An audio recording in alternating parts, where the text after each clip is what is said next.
February 28, 2026 मा तेहरानको आकाश एक्सप्लोजन्सको बुमरीमा पर्यो।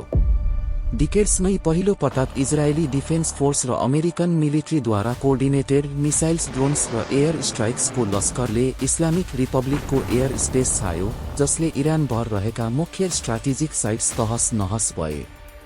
यो अपरेसनको नामाकरण अमेरिकन्सले अपरेसन इपिक फ्युरी र इजरायलीले अपरेसन रोयरिङ लायन गरे। यी अपरेसन्समा इरानका सुप्रिम लिडर आयतुल्ला अली खामेनीसँगै लगभग 40 जना लिडरहरू मारिएको अमेरिका र इजरायलले दाबी गर्यो। त्यसपछि इरानको रिभोल्युसनरी गार्ड कर्प्स अर्थात् आईआरजीसीले 1 घण्टामै जवाफी हमला सुरु गर्यो, जसले बेलिस्टिक मिसाइल्स र ड्रोनको ताती इजरायल गल्फ कन्ट्रीहरू र गल्फ रिजनमा रहेको अमेरिकी एयरबेसहरूतर्फ फायर गरे। यो टेन्सन इरानमै सीमित रहेन। फलस्वरूप Lebanon based Iranian linked military group हिजबुल्लाहले नर्थ इजरायलतर्फ रकेट लन्च गर्यो र यसको रेस्पोन्समा इजरायली फोर्सले लेबनानमा मिसाइल्सको बम्बार्डमेन्ट गर्यो। ग्लोबल ओइल लाइफलाइन मानिने स्ट्रेट अफ हर्मुज युद्धपोत र मिसाइल्सको बीचमा ब्याटल ग्राउन्ड बन्यो, जसले विश्व तेल आपूर्तिमा निकै धक्का लागेको छ। यो भयानक टेन्सनले सिभिलियन्सको लाइफ तहस नहस भएको छ। दूतावासहरू खरानी भएका छन्, तेल र ट्रेड रुटहरू ब्लकेज भएका छन्, डेथ टोल्स बढ्दो क्रममा छ, जसले गर्दा ग्लोबल कमर्स, इनर्जी क्राइसिस र रिजनल स्ट्राटेजी डेन्जरस मोडमा पुगेको छ।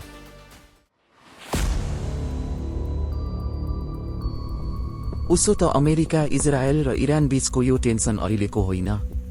वाशिंटनबाट राष्ट्रपति डोनाल्ड ट्रम्पले बारम्बार चेतावनी दिइरहेका छन्, न्युक्लियर आर्म्ड इरान एक्सेप्टेबल छैन। त्यसैगरी यरुसलेममा प्रधानमन्त्री बेन्जामिन नेतान्याहुले वर्षौंदेखि दोहोर्याइरहेका छन् कि तेहरानलाई न्युक्लियर बम बनाउन दिनुहुँदैन, अनि विश्वका कूटनीतिक केन्द्रहरूमा एउटै कुरा दोहोरिँदैछ, इरानले कुनै हालतमा परमाणु हतियारको अधिकार पाउनु हुँदैन। तर यहीबाट सबैभन्दा इम्पोर्टेन्ट प्रश्न उठ्छ, किन इरानले परमाणु हतियार पाउनु हुँदैन? किन एउटा सार्वभौम राष्ट्रलाई त्यो शक्ति पाउन निषेध गरिरहेको छ, जुन शक्ति अरू राष्ट्रहरूले पहिले नै प्राप्त गरिसकेका छन्? यदि परमाणु शक्ति सम्पन्न हुनु सुरक्षाको ग्यारेन्टी मानिन्छ भने त्यो अधिकार कसलाई दिइन्छ र कसबाट खोसिन्छ, वा यो शक्ति राजनीतिले बनाएको कुनै अदृश्य नियम त होइन? दर्शकवृन्द, आज हामी यही प्रश्नको उत्तर खोज्नेछौँ कि आखिर परमाणु हतियार कसले पाउन सक्छ र किन? अमेरिकन प्रेसिडेन्ट र इजरायली प्राइम मिनिस्टरका अनुसार इरानमा गरिएको आक्रमणको प्रमुख कारण इरानको पटक पटक आणविक हतियारको परीक्षण एटेम्प्ट गर्नु हो। आज संसार परमाणु हतियारको छायामा बाँचिरहेको छ। विश्वमा 9 वटा देशहरू परमाणु शक्ति भएका राष्ट्र मानिन्छन्। त्यो निर्णय कसले गरेको थियो कि यी 9 देशहरू मात्रै परमाणु हतियार सम्पन्न हुनेछन्? यसको उत्तर खोज्न हामी फर्किनुपर्छ अमेरिका र सोभियत युनियन बीच भएको शीतयुद्धको समयतर्फ।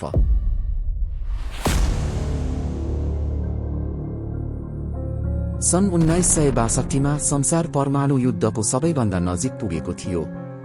संयुक्त राज्य अमेरिका र सोभियत संघ क्युबा मिसाइल क्राइसिसका बेला आमुनेसामुनी भएका थिए। 13 दिनसम्म मानव सभ्यता डर र त्रासमा बाँचिरहेको थियो। त्यो घटनाले विश्वभरका विभिन्न देशका लिडरहरू डराएका थिए। एउटा गलत निर्णयले विश्वव्यापी विनाश निम्त्याउन सक्थ्यो र यो डरबाट जन्मिएको थियो एउटा परमाणु निष्क्रियकरण, अर्थात् बाँकी देशहरूलाई परमाणु हतियार बनाउनबाट रोक्ने थिङ्किङ। यो थिङ्किङबाट एउटा ट्रिटी जन्मियो, न्युक्लियर नन प्रोलिफरेसन ट्रिटी अर्थात् एनपीटी। त्यो सन्धि अनुसार संयुक्त राज्य अमेरिका, रूस, बेलायत, फ्रान्स र चीन गरेर 5 वटा देशलाई मात्र आधिकारिक रूपमा परमाणु हतियार सम्पन्न राष्ट्रको मान्यता दिइएको थियो। यी 5 देश मात्रै, किनभने यो ट्रिटी हुनुभन्दा अघि नै यी देशहरूले परमाणु हतियार टेस्ट गरी बनाइसकेका पनि थिए। त्यो ट्रिटीमा यी 5 वटा लगायत अरू 191 राष्ट्रहरूले अब परमाणु हतियार विकास नगर्ने भन्ने सहमति जनाएका थिए। त्यसको सट्टामा यी 5 परमाणु सम्पन्न राष्ट्रहरूले मुख्य 2 पिलर बाचा गरेका थिए। पहिलो, भविष्यमा परमाणु निष्क्रियकरणका लागि काम गर्ने र दोस्रो, शान्तिपूर्ण प्रयोजनका लागि अन्तर्राष्ट्रिय निगरानीमा न्युक्लियर टेक्नोलोजीको प्रयोग गर्ने, जस्तै न्युक्लियर टेक्नोलोजीबाट ऊर्जा उत्पादन गर्ने। तर यो ट्रिटी पश्चात जटिलता र विवाद सुरु हुन थाल्यो। केही देशहरूले यो सन्धि हस्ताक्षर गरेका थिएनन् भने नर्थ कोरिया जस्ता केही राष्ट्रले हस्ताक्षर गरेपछि बाहिरिए।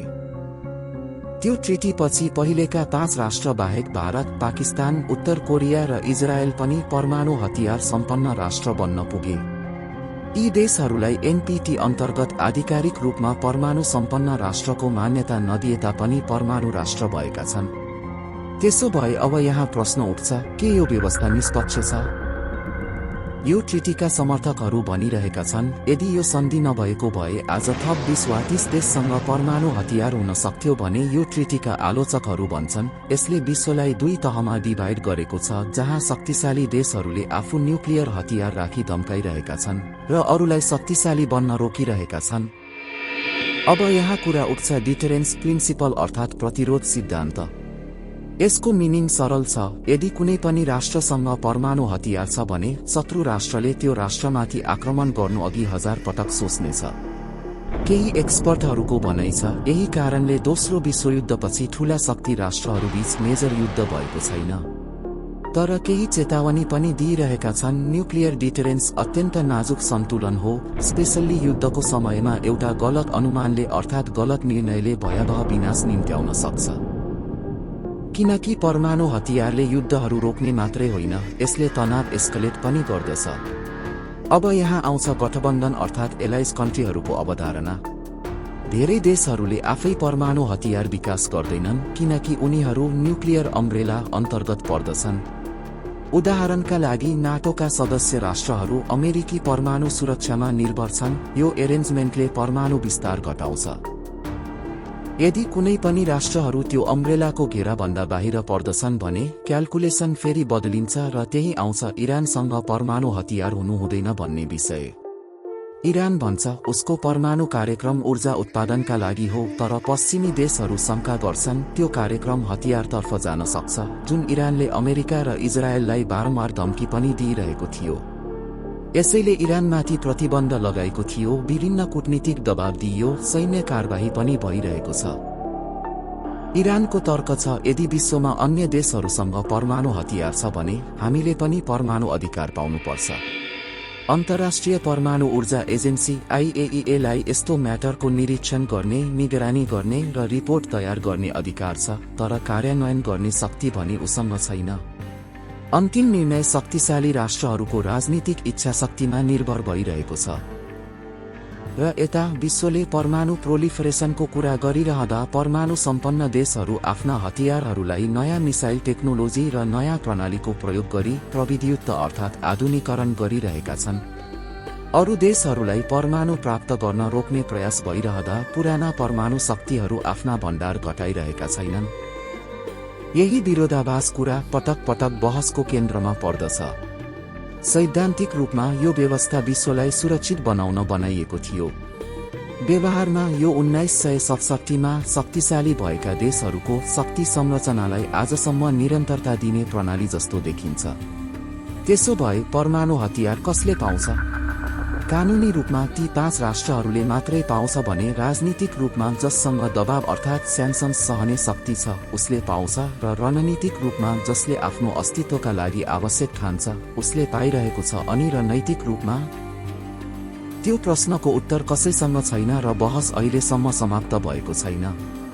किनकि जबसम्म परमाणु हतियार अस्तित्वमा छन् यो प्रश्न पनि जीवित रहनेछ। भिडियो हेरिदिनु भएकोमा धन्यवाद। आशा छ भिडियो इन्फर्मेटिभ लाग्यो होला। धन्यवाद। नमस्कार।